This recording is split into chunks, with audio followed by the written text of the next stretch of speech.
Folks, there's still people that just don't get this.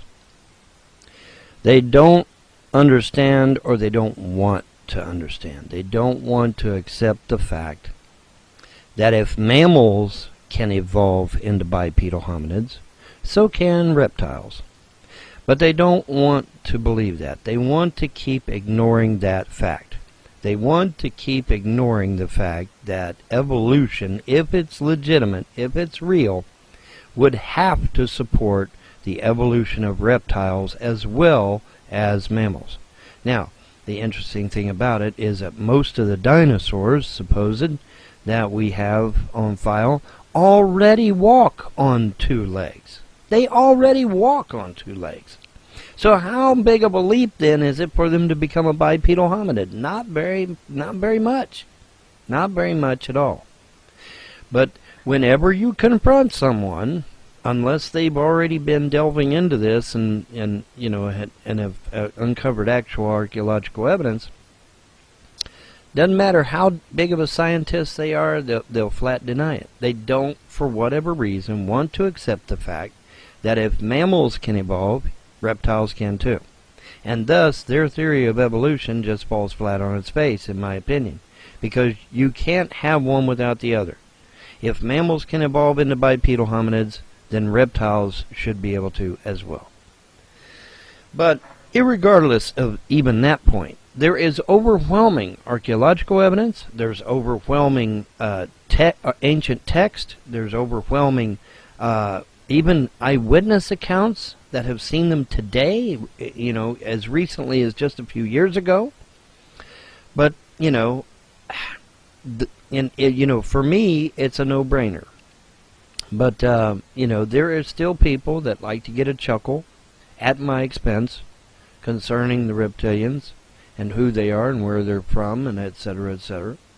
They don't want to accept the truth. They don't want to accept the fact that, well, everything they believe is a lie, and that includes the reptilians, because they refuse to believe that they're real despite overwhelming evidence. So, without further ado, let's get into it. Alright, folks, as I said in my opening monologue, there is, I still get the chuckle, concerning reptilians, and concerning who they are, where they're from, etc., etc. People just don't want to accept it. They just don't want to accept the fact that there not only could be, but most likely is, an ancient civilization of a race that is not human. They don't want to accept it. They can't process it in their mind. When you talk about evolution in particular, oh, it's okay for mammals to evolve into a bipedal hominid, but not those damned reptilians. Even though the vast majority of them were already walking on two legs. Velociraptor, Tyrannosaurus rex, Iguanodon, already walking on two legs. Already walking on two legs. So, how big of a leap then is it for them to evolve into a bipedal hominid? Not much. But when you bring that up, oh, no, can't be. They don't want to. Or they know and they don't want you to know. Which is the more likely scenario. Alright, these scientists are not stupid. And when you couple that with archaeological evidence, and I'm getting ready to give you some here in a minute. When you couple those two things together, there is no doubt that these creatures exist. Or existed, if you will. There's rumors that they're still around today.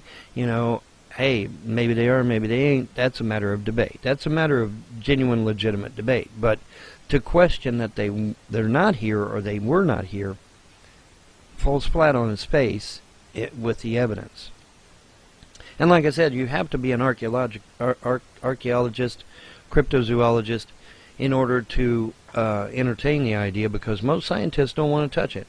They either don't want to touch it or they don't want to tell you the truth. One or the other. It doesn't matter which. It doesn't matter which one of those you choose, because I win either way. But anyway, the truth of the matter is that there is overwhelming archaeological evidence about this particular scenario. And I'm going to play you something here right now that will address that very thing. So let me go on ahead and do that. I got to bring it up here. They are called gods, but they were humanoid beings of a rather reptilian type. The texts of Eden that I translated depict clearly and quite frequently the reptilian features of the gods. I personally estimate that the gods arrived approximately 300,000 years ago. And this derives from the fact that Homo sapiens arrived shortly after. I say this because throughout the text, genetics and the transformation of the human being are recurrent themes. The two particles that compose the word Eden are E, which means home, and Din, or Tin, which is life. But indeed, they are not alone. Humans are already on Earth. Who are these human beings? All right, so you have an actual archaeologist who just happens to be French, telling you in no uncertain terms that, the reptilians, aka the Anunnaki, are legit. They're legit. They come here first. Now here's my understanding as I know it. Humans naturally evolved on this planet through adaptation and mutation, which is documented. This Darwinian idea of evolution is bullshit. But adaptation and mutation, no, that's legit. So, but for whatever reason, we had human beings here. All right. Now, the reptilians come, aka the Anunnaki. They come, and the reptilians come claiming to be Anunnaki, claiming to be the gods, claiming to be humanity's savior. But in fact, we find out that the Garden of Eden is not a paradise. The Garden of Eden is in fact a slave camp for the reptilians to enslave humankind, to be used for various things, including food, I might add. All right, so there's one misconception that has been dealt with right there, because everybody, the biblical account says, oh, it was a paradise, and Adam and Eve were there, and God was with them, and then this evil snake come along, and According to the ancient Sumerian writings, the Garden of Eden was a slave camp run by the reptilians. God was nowhere around, and the humanity was pretty much enslaved and put in peril. And then, of course, later on, the reptilians used humans as go-betweens, as overseers. Humans that would be loyal to them as overseers of humankind and to manipulate and control humankind to their particular ends. But the good news is that the real gods came back, established a base on Earth, you might have heard of it, called Atlantis, and kicked the reptilians a new ass, shoved them underground along with the Greys, and that's where they are to this day, as far as we know. So, that's my understanding of the whole scenario as it stands right now. Humanity was here. The reptiles came, claimed to be gods, enslaved mankind. Then the real gods came, established a human colony on Atlantis, kicked the reptilians a new asshole. But the humans that they created in Atlantis to oversee Atlantis started messing with dark magic, dark energy, or dark science and dark magic, which became dark energy, which sunk Atlantis. All right, that's the story as I'm understanding it right now. But Thoth mentions the reptilians in the Emerald Tablets. Now you have actual archaeological evidence that tells you that the reptilians are legit, posing as Anunnaki, the Watchers, the Unterdwellen of dwelling in darkness, dwelling in the underworld. Okay, so no, the Anunnaki, for you Sitchin fans out there, sorry, but the Anunnaki are not the gods. They're the reptilians. They came here, they enslaved mankind in the Garden of Eden, and are still under the control, despite getting defeated by the real gods who came in later, the Anunnaki who came in later.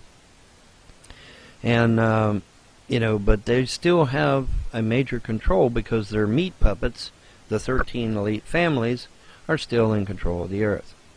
But it is my understanding that the real gods will return, overthrow the reptilians once and for all, and their meat puppets, and Earth will be free, truly free, for the first time in, well, since mankind's inception, just about. So it's going to be interesting to see what happens in the future. I want to live to see that future. I want to live to see the return of the real gods, not these reptilian bullshit artists, okay? Because they came here posing as gods. They're not gods. They're not. They're not gods. Okay, the real gods are returning. And, of course, when the real gods return, that pretty much does it for the three fake religions, right? The three fake religions will go bye-bye once the gods return. Because by then it'll be pretty fucking obvious that, the gods that return are not Jesus. or Muhammad or anybody else. Okay. So, but their return will also signify the end of the reptilians' control of the earth and their 13 family meat puppets that are controlling mankind with their fake money and their influence over the governments of this world. I want to live to see that. I hope to live to see that day. But I don't know. But now, you now have actual archaeological evidence that you can point to that says, yes, the reptilians are real. They are a real threat. They are not. They're a threat, but I think the more immediate threat is their meat puppet servants. The Rockefellers, the Rothschilds, the Morgans, the Carnegies, the Warburgs, Vanderbilts, etc. Those have to be dealt with. And I don't know how that's going to come about. I know it's going to happen. I know for a fact that the time of the elite families is short, and that they will be done away with. I don't know how. Don't care. But their time and their power and their influence over this earth is gone. Will be gone. It ain't gone yet, but it will be gone. And how that occurs matters not. Not to me, anyway. I'm sure it'll matter to them, but it doesn't matter to me one whit. Just as long as their influence is gone. But the real gods will return, and they will obliterate the reptilians' influence on this earth once and for all, so far as I know the story right now. And that's a good thing. That is a really good thing. But beware, because, the Anunnaki that Sitchin spoke about are actually reptilians who came here posing as Anunnaki, posing as the true gods. They were not. They were not. You have Central America, all right, where you have the feathered serpent, okay, Quetzalcoatl, all right. So yes, there is tons and tons and tons and tons and tons and tons and tons of archaeological evidence. The Mayans, the Incas, the Toltecs, they all spoke of reptilian-like bipedal hominids that they thought were the gods and were not. And obviously, in almost every scenario, they never had our best interests at heart. Okay, and like I said, we now know, thanks to deciphering Sumerian tablets, that the Garden of Eden was anything but a paradise. It was a slave camp, and it enslaved, and the reptilians enslaved humankind.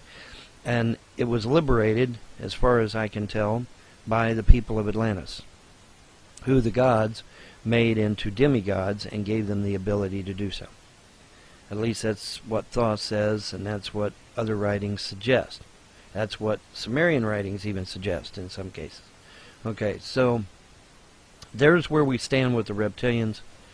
And, if you still choose not to believe that this stuff is real, well, then you're going against thousands of years of archaeological evidence. You're going against tons of actual scholars that have researched this evidence.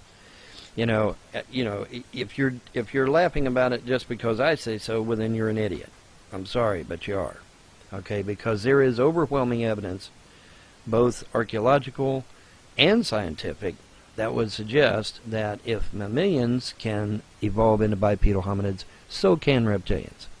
Sorry, but that's the truth. And any scientist that claims to be credible is not going to broker the fact that reptiles can evolve just like mammals.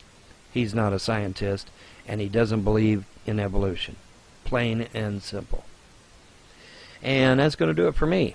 Y'all have a pleasant day and a better tomorrow. Bye.